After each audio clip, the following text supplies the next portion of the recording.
how to set up TikTok Shop commissions. Hello guys and welcome back to today's video.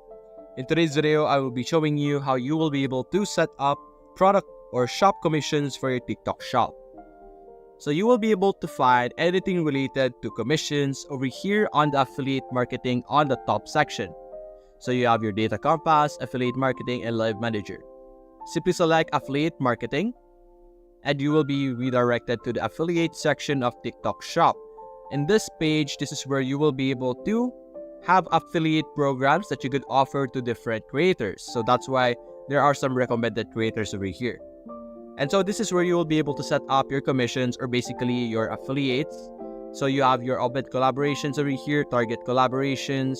You could find some creators and different methods as well, or different sections that we have over here. So that's basically it, guys. So simply explore this page and you will be able to understand and find where you will be able to set up your shop commission. So that's basically it, guys. If you enjoyed this video, leave a like and subscribe. Thanks for watching.